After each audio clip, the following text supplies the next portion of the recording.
Hey everybody, Chatting with Chops here. Today we're going to try and see if we can make some chickpea flour chocolate chip cookies. I've made regular, I've made vegan, now we're going to make some chickpea flour. And I have been told that they are gluten-free, so we're going to dabble in some gluten-free recipes today. So let's get started.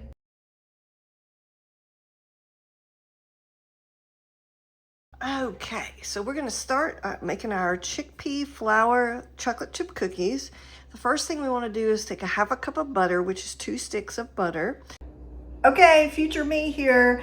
I'm sure that my really good bakers have already caught the mistake, but if you didn't, this is a half a cup of butter. 1 stick is a half a cup.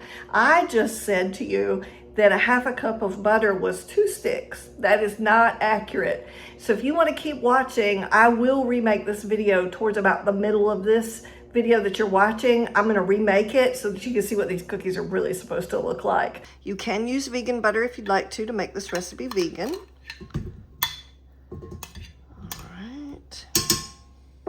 All right, the next thing we want to do is we want to put in our 3/4 of a cup of sugar. Now the recipe says you can use coconut sugar. I'm going to use brown sugar.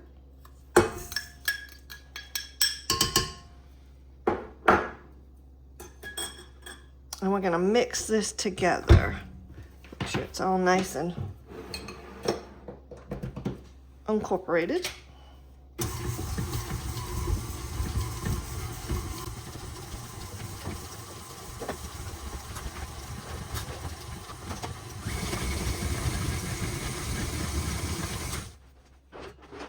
Okay, let's get this all off the sides here, and then we'll go to our next step.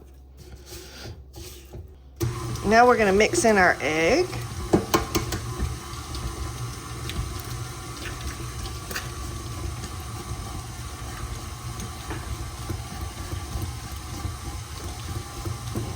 And then we want to put in 1 teaspoon of vanilla bean paste, or you can use vanilla extract.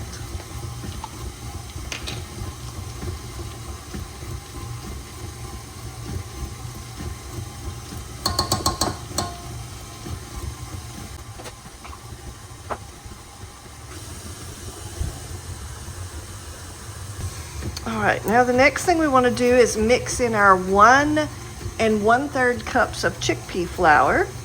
I'm going to do that kind of slowly.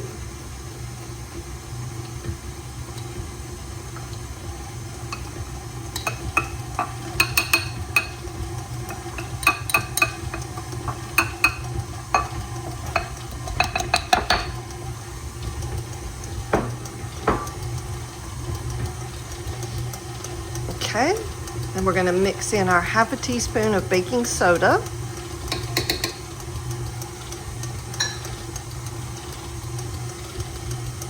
And then we'll mix in our 1/2 teaspoon of salt.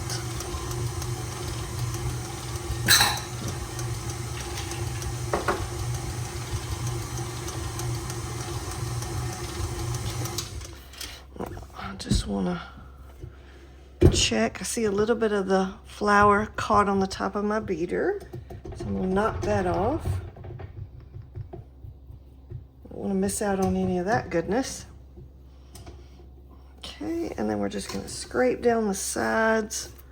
It does say in the recipe, do not try your raw batter, which I thought they were going to say because of the eggs, but they said chickpea flour tastes really, really bad when it is not cooked. So don't taste it ahead of time. All right, looks like everything's mixed in really well. So we're going to give the beater one more turn around.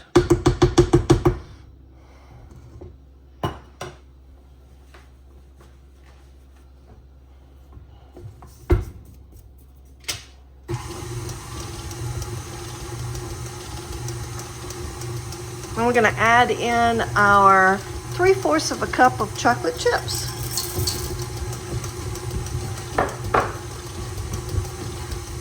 Okay. Now what I'm going to do is I'm going to take this out of the bowl. Clean off my beater here. And anytime you're working with recipes that have butter in them, if you don't want your cookies to spread in the oven, it's usually recommended to stick them in the fridge for about 30 minutes to an hour to let them firm up again.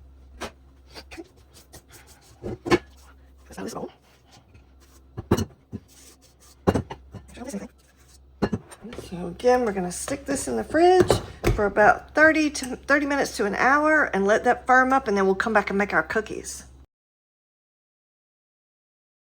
Right, it is time to put some cookies on a cookie sheet. So we have our cookie dough that's been in the fridge for about an hour, maybe a little bit less. And the recipe says to put them 1 to 2 inches apart in case they spread out. I'm pretty sure mine are not going to spread out because, again, I chilled my dough. I see tons of ideas on the internet all the time about you should do this and you should do that and you should do this other thing with your baking. And it's just like everything else in life. Everybody has a great idea and you just got to find the one that works for you. And so I'm going to try with this being that we chilled them ahead of time and see how my cookies turn out. Okay. Now, all right, so we have them about 1 to 2 inches apart on this cookie sheet. And you see I'm using just a regular like silicone mat on this one. All right. And then this one, I'm using parchment paper, which you might notice that my parchment paper is all crinkled up.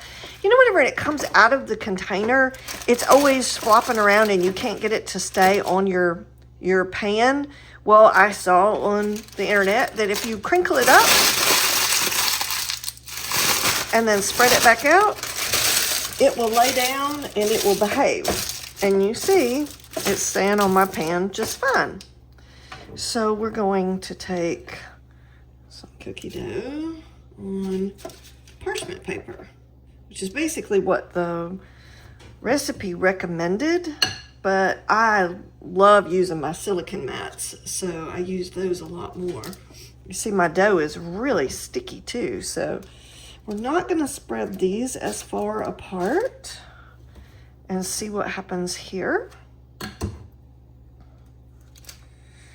And I have a tendency to seem to make my cookies a little bit smaller than the recipe usually recommends. Usually says you can make like 24 cookies on this particular recipe. So we'll see how many I turn out with. Okay. And again, I'm just putting them a little bit closer together than my other pan. We're gonna see if they spread out. And yes, you can just wait until the first pan comes out, but this is one of these recipes where they're supposed to cool completely on the pan, so that's going to be a little bit harder to do waiting until each one comes out. So 2, 4, 6, 8 on this pan, and we used parchment paper. So what we're going to do is we're going to cook these at 350 degrees for about 8 to 10 minutes in the oven until they're kind of a light golden brown. And then we're going to pull them out and let them sit on the cookie sheet to cool completely. And I'll bring you back and show you. All right, let's check on our cookies. Okay, they still spread out a lot, didn't they? Oh boy, yeah. Wow. Okay, so I'm going to say they need a minute or two more. Let's see.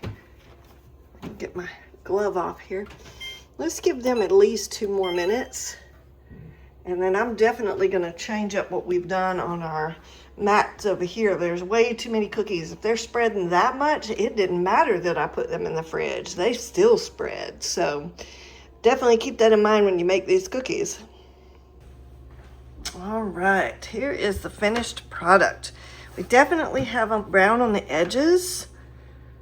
And I'm going to go ahead and start separating them a little bit.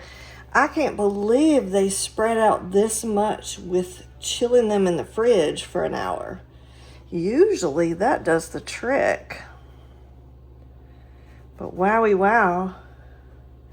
All right, so the recipe recommends that you let them just cool completely on the pan, that they will continue to firm up while they're on the pan. So that is what we're gonna do, and as soon as they're all cooked and cooled off,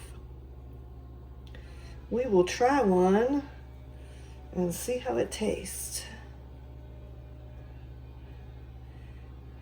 And that's crazy, because that one, I swear that was the one that I did 2 or 3 inches apart and they still spread out. So, wow. Well, that's why I do these videos, so I can experiment and figure out the do's and the don'ts to help you guys cook. All right, so the cookies are done. I really am going to be looking for you guys for some guidance. There seems to be a lot of oil, like the butter is on my cookie sheets. And let's look at the parchment paper. So once I did the slip mat, I don't know if y'all can see that or not, but there's a lot of oil left over. Like the butter just kind of ran out of the cookies even after chilling the dough for about an hour. But then even the ones that are on the parchment paper seem to just have a ton of oil. So if y'all have any suggestions, I would love to hear it, because I'm just kind of confused. I looked on the internet and that's what they said you were supposed to do if you were trying to have, nicely formed cookies that didn't weep out and spread out like they did. So they're like super, super thin. They're nice and chewy looking, so they're not too firm. I don't think I undercooked them because they're all nice and brown, but y'all let me know what you think. There was absolutely nothing wrong with the recipe. I miscalculated. And these things happen. Sometimes you think you're coming up with the right ingredients and you just completely mess up. So let's make these cookies again. Okay, so this time around we're using a 1/2 cup of butter. 1/2 cup, 1 stick. I'm gonna put that in the bowl. Make sure we don't miss any. And then we're going to put 3/4 of a cup of brown sugar.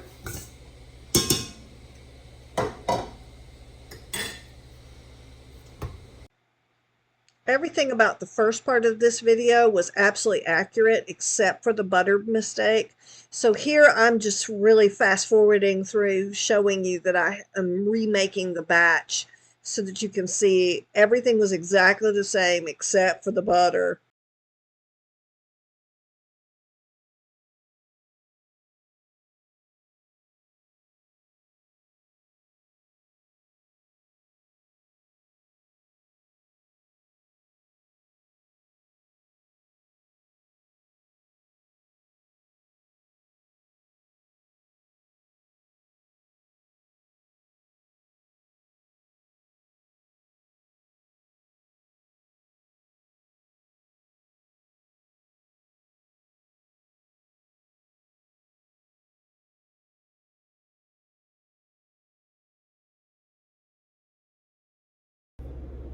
Okay, so now is when we're going to do the comparison.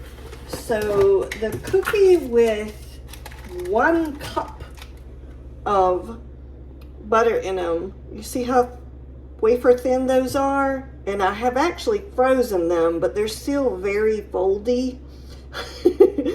So they're very, very pliable. A whole cup of butter in them instead of the 1/2 cup. And then I have the ones I just baked. These are the beautiful 1/2 cup, like the recipe recommends. There's still a little bit of wetness on the bottom, but not nearly like these guys were.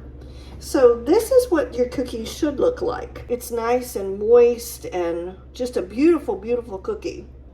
And don't forget, guys, just because I make videos on YouTube doesn't mean I don't make mistakes too. So, hey, I will catch you on the next video. Please like and subscribe.